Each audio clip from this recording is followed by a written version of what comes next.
Muchas gracias por estar aquí. Cuando voy a un auditorio me busco en el auditorio a ver si me encuentro. Cuando era un estudiante todavía no me encuentro. Me han pedido que hable sobre cultura de paz y derechos humanos, y antes quiero agradecer profundamente a la Universidad Nacional Autónoma de Honduras por generar este espacio en la tercera Feria Intercultural Paz, Tolerancia y Derechos Humanos, y también tener en cuenta el aporte que ha hecho la Universidad Pedagógica Nacional Francisco Morazán en este asocio que hemos trabajado juntos en los últimos tiempos y que seguramente va rindiendo sus frutos desde ahora y con buen tino en los tiempos. A las facultades, en particular a la Facultad de Humanidades, que ha puesto su empeño y su dedicación en este esfuerzo. He visto en las calles, y seguramente todos y todas habrán visto en las calles, un grafiti que dice: si no hay paz para los pobres, entonces no debe haber paz para los ricos. No sé si ustedes estén de acuerdo o no con esa expresión que está pintada en las calles.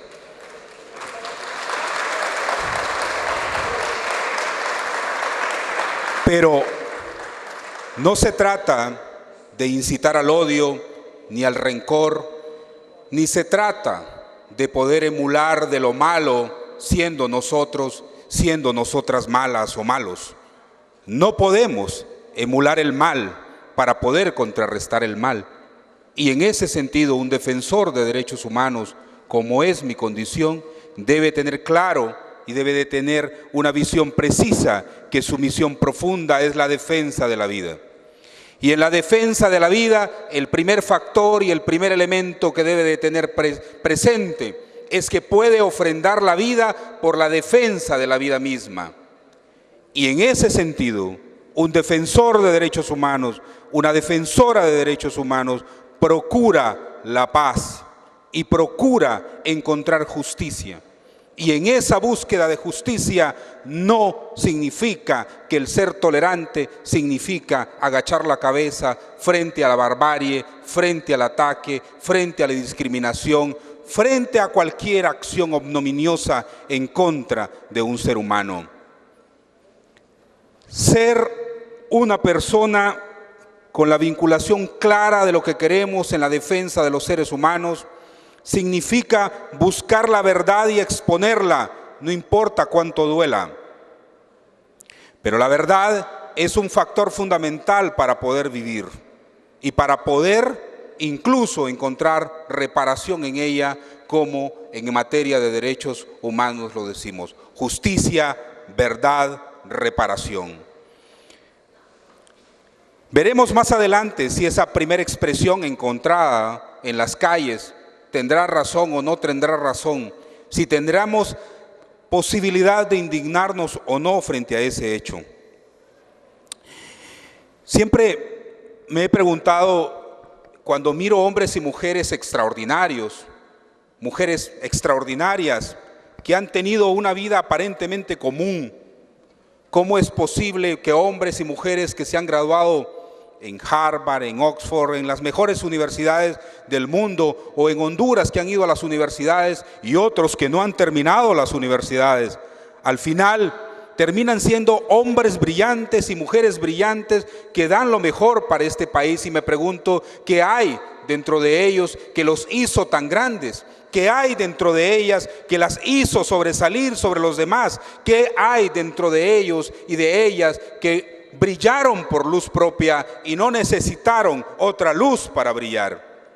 ¿Qué hay allí más allá del conocimiento? ¿Qué habrá? ¿Habrá algo más allá del conocimiento en sí? Y uno determina entonces lo que hemos escuchado, que hombres ordinarios, mujeres ordinarias hacen cosas ordinarias, y que hombres extraordinarios, mujeres extraordinarias hacen cosas extraordinarias. En este sentido, entonces, es el coraje y la determinación de alguien que siente profundamente lo que tiene que hacer en la vida y luchar por esos elementos que lo mueven y que lo hacen ser superior en el sentido de servicio, no superior para imponerse o superior para dominar, controlar o destruir. La Declaración sobre una cultura de paz de las Naciones Unidas nos dice que una cultura de paz es un conjunto de valores, actitudes, tradiciones, comportamientos y estilos basados en respeto y justicia. Cultura, paz y derechos humanos, cada una de estas palabras tiene un significado extraordinario para la vida de las personas en lo individual, en el contexto social y para el mundo. Si la cultura es lo que nos determina como seres humanos, es la que expresa la esencia de nuestro ser, significa entonces que la paz y los derechos humanos deben tener en ella su propósito para afincarse y fortalecerse. Así serán expresión espontánea de la persona en favor del ser humano. Esa cultura que a nosotros y a nosotras nos hace ser lo que somos sencillamente, sin pensarlo mucho, y lo expresamos con facilidad. Por eso algunas personas fueron a algunas clases, llámelo ética, llámelo moral, llámelo cívica, como sea, y recibieron la clase y la pasaron de pronto con un 95 o un 100%, pero en la vida privada son unos ladrones, son unos defraudadores del Estado. Entonces, ¿qué significa? El aprender no es suficiente, hay que interiorizarlo y hay que hacerlo parte de uno. Ese es el fundamento de la esencia constante. En nuestra vida, desafortunadamente, para los hombres y en alguna medida para las mujeres, primero nuestra madre fue nuestra esclava, nos sirvió todo, nos lavó, nos planchó, nos dio de comer. Después, nuestra hermana nos sirvió, se convirtió en la segunda esclava. Después, nos sirvió nuestra esposa y se convirtió en otra etapa de la esclavitud. Y para desgracia de muchos y de muchas, esclavizaron a sus hijas con un pensamiento que no debió haber sido nunca, jamás admitido. No se puede admitir la inferioridad de las mujeres porque la religión misma lo dice. Eso no puede plantearse en ningún momento. Jamás un hombre verdadero podrá aceptar ese tipo de cosas. Veremos más adelante, y los movimientos de mujeres con claridad lo establecen. ¿Debo yo de respetar la ley? Yo soy abogado. Y esa pregunta ha estado en el debate y las mujeres han planteado que la ley hay que revisarla porque una ley injusta no se puede respetar y no se debe admitir jamás, jamás.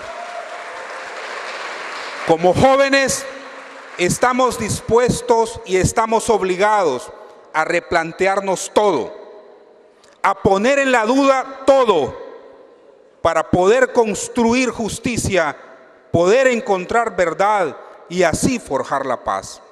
No hay otra forma. No puedo entender absolutos en ningún momento. En este caso, entonces, tampoco significa que la tolerancia es que voy a aguantar. Veremos qué significa tolerancia.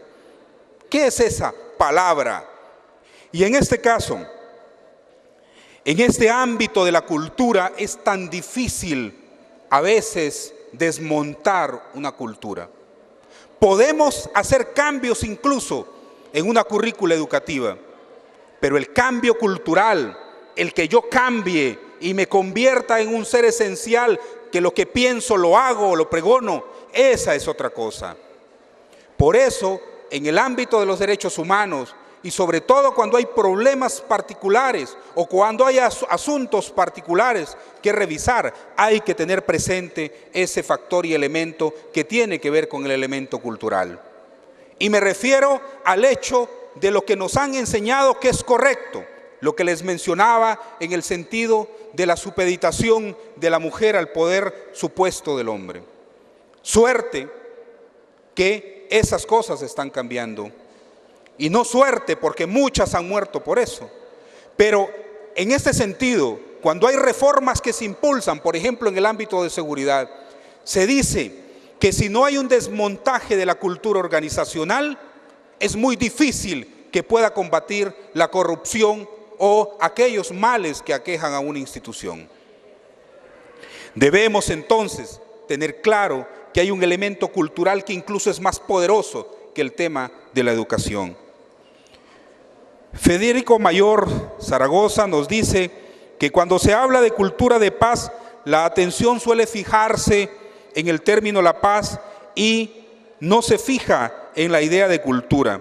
Señala que se trata de construir la paz, cultivar con medidas que permitan su arraigo y fructificación, no solo mediante la contención de los conflictos y la violencia, sino también merced a iniciativas orientadas a atacar la raíz misma de este mal. La ignorancia, la pobreza, el fanatismo social, religioso o ideológico, el desdén por la legalidad y los derechos de la persona humana. Y aquí vemos, si hay dos cosas que son altamente nocivas, es cuando la ignorancia se combina con un fanatismo religioso. Eso es fatal para un ser humano. Eso es fatal. Yo creo en Dios, pero mi Dios es un Dios de verdad y un Dios de justicia, un Dios que respeta a toda persona. No es un Dios que condena a los gays, no es un Dios que condena a las lesbianas. Es un Dios para todos y para todas. Ese es el elemento de justicia. Y si ese elemento de justicia se contrapone al Dios que alguien pregona, entonces ese Dios no es mi Dios. El punto entonces, en esencia, en la defensa de los derechos de las personas, en el posicionamiento de la cultura que nosotros vamos impulsando, nos obliga a hacernos estos replanteamientos. La paz, como se dijo anteriormente, nos dice la declaración, no solo es la ausencia del conflicto, sino que también requiere un proceso positivo, dinámico y participativo en que se promueve el diálogo y la solución de conflictos en un espíritu de entendimiento y cooperación mutua. El conflicto no es malo, compañeros y compañeras. Lo malo es que termine en violencia. El conflicto debe de terminar en una resolución favorable para los terceros, para la población. El asunto es qué tan preparado estoy yo para el debate. A mí no me importa si alguien es de izquierda o de derecha, siempre y cuando tenga un planteamiento claro para hacer un planteamiento de debate, porque es el conocimiento, en función del conocimiento, que debate los temas. No que me digan que soy chavista, no que me digan que soy comunista. Ese no es el punto. El punto es que me diga qué va a hacer alguien de derecha por hacer algo bueno por este país y que me demuestre que eso es posible. Recordemos lo que Elder Cámara decía, el padre Elder Cámara. Si yo doy pan a un pobre, dicen que soy santo. Si yo pregunto por qué el pobre no tiene pan, dicen que soy comunista. ¿Cómo es que dicen que los niños y la juventud deben de forjar su pensamiento?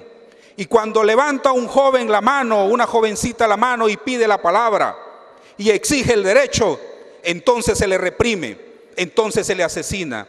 Entonces, ¿de qué estamos hablando? Una sociedad hipócrita, con una sociedad política corrupta, con una sociedad tolerante.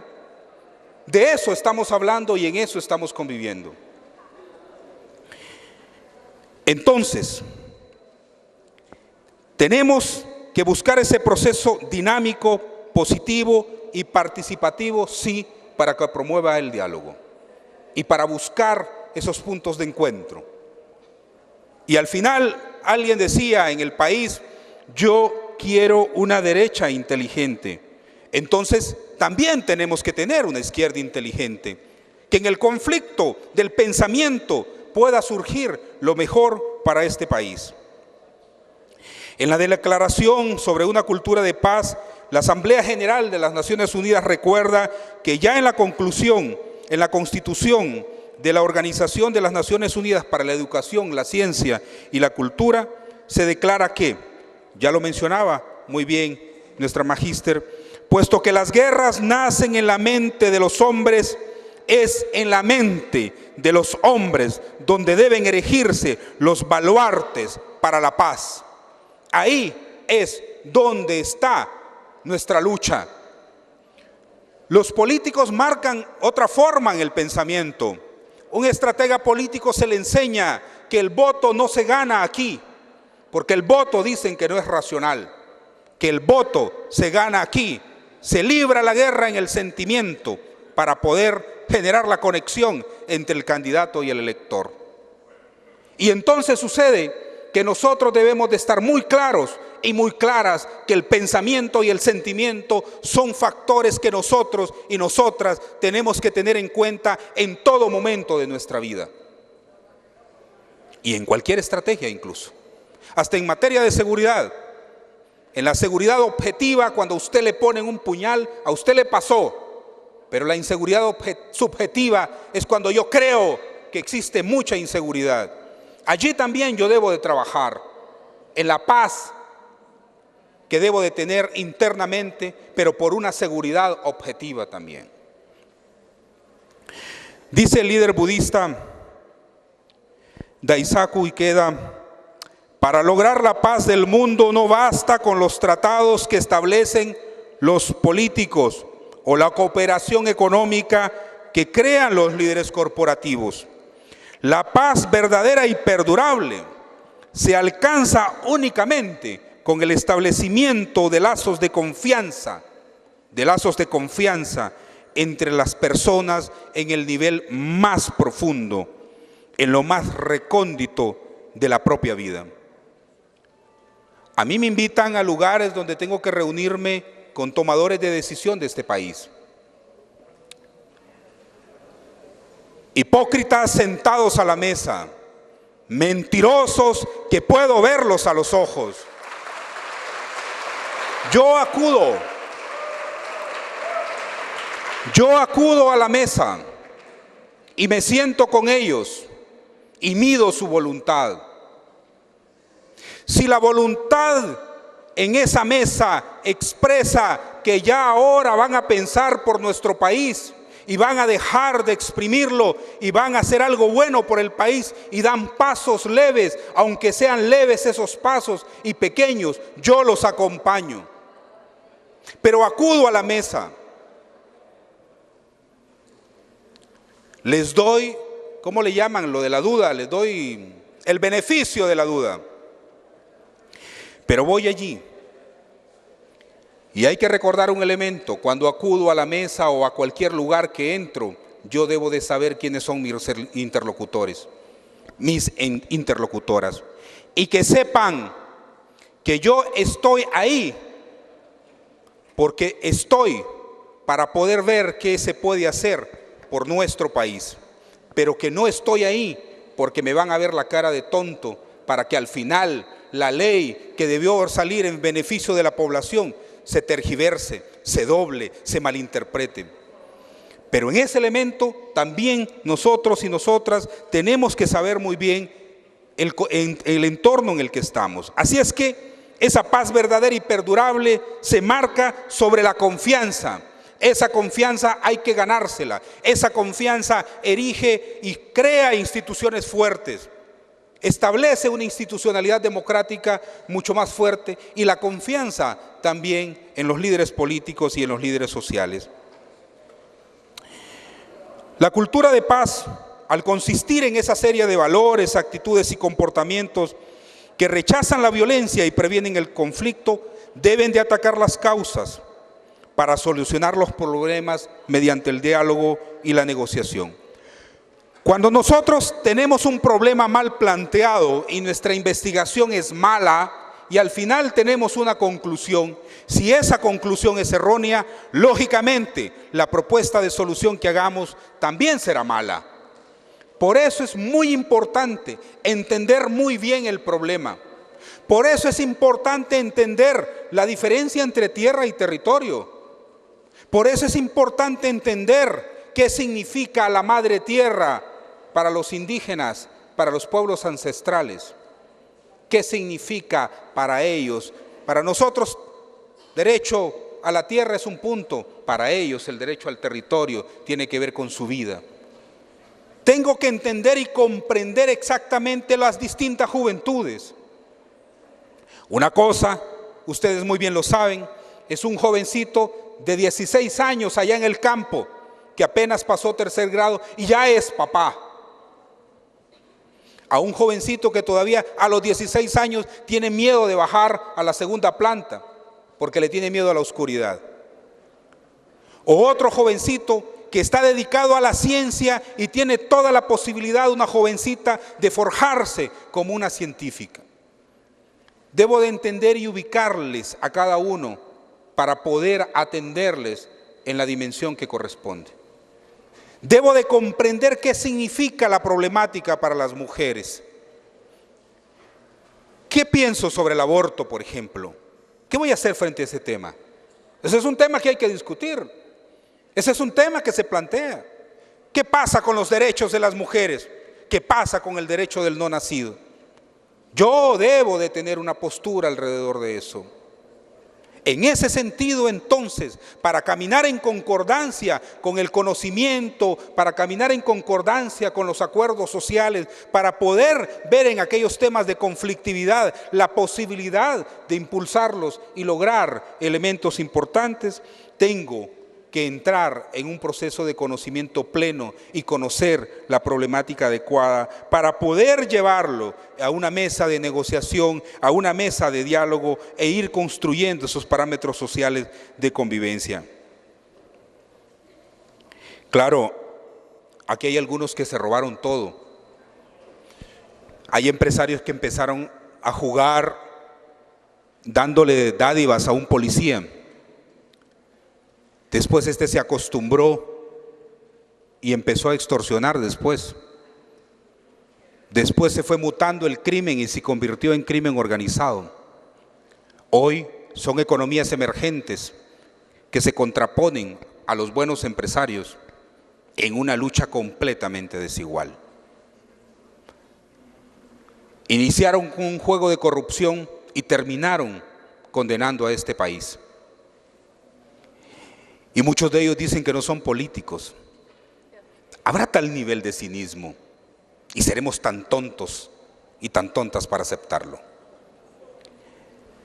El punto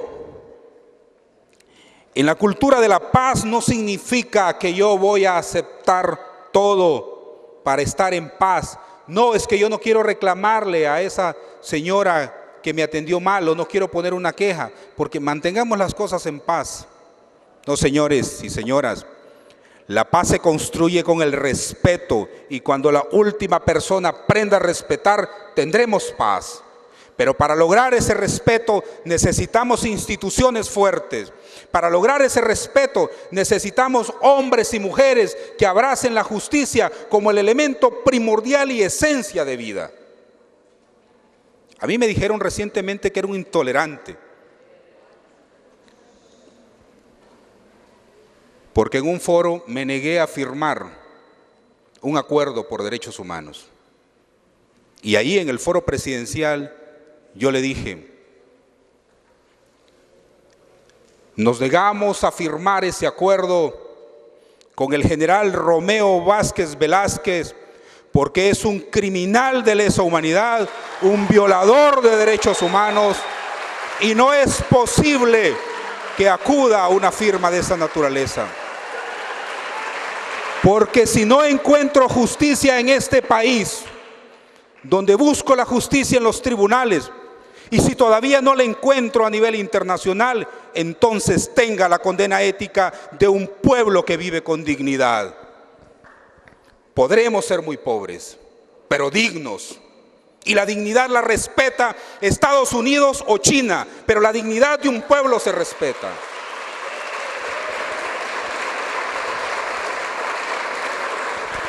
Entonces, claro, Claro que soy intolerante. Lo soy. Yo no puedo tolerar la injusticia. Y me indigno ante un hecho que no es correcto. Todo ser humano debe ser así. Aunque por la defensa del otro y de la otra tenga que morir. Yo, en una reunión, y hablando de generales, me invitaron a un programa 3 semanas después y estaba el general Osorio Canales, el jefe del Estado Mayor Conjunto, y le digo, no puede ser tan cínico usted. Hablar de que los militares en este país defienden la Constitución cuando dan un golpe de Estado. ¿Cómo pueden decir la Constitución de que es garantía de la Constitución si quebrantan la Constitución? ¿Y cómo me pueden decir que están libres de culpa si ustedes están vinculados al narcotráfico? Y entonces algunos dicen que por eso y por muchas cosas más hemos de morir en la calle o hemos de morir en nuestra casa. Tiene razón la vida entonces si usted no hace lo suyo y lo mejor para luchar por los demás y evita más muerte en este país. No es posible una cultura de muerte en Honduras, ni podemos aceptarla. No es posible que seamos la capital del crimen del mundo y que todavía nos mantengamos ahí. No es posible que la BBC de Londres diga, en el país más violento del mundo, los entierros, los funerales son gratis. Un titular de esa naturaleza. O el Washington Post, Honduras es la capital del crimen. ¿Y por qué? Porque lo permitimos, porque admitimos que personas injustas y corruptas gobernaran este país y tuvieran el control, y no nos inmutamos, y no nos indignamos, y no reclamamos, y no interpusimos una denuncia, y no interpusimos una demanda, y dejamos que pasara, porque era un acto pequeño, y ese acto pequeño que humilló a otra persona se convirtió en una tragedia para el país. No, compañeros, compañeras, yo puedo ser arquitecto, arquitecta, puedo ser médico, médica, puedo ser trabajadora social, no importa la carrera en la que esté, pero el centro de mi atención debe ser el ser humano. Esa debe ser. Por eso la transversalización de los derechos humanos es importante en las carreras. No importa el área a la que me dedique, porque recuerden una cosa, solo el Estado viola derechos humanos, un particular no viola derechos humanos. El Estado es el garante de los derechos humanos para darnos todas las posibilidades de desarrollo. De ahí que tiene que garantizar educación, salud, que la formación de ustedes sea una formación humanística, sea una formación en derechos humanos, para que al momento en que construyan patria, entonces no sean como algunos. No, es que yo soy médico, pero no puedo ahora ir a una montaña de las más recónditas, pero viene un cubano y sí va.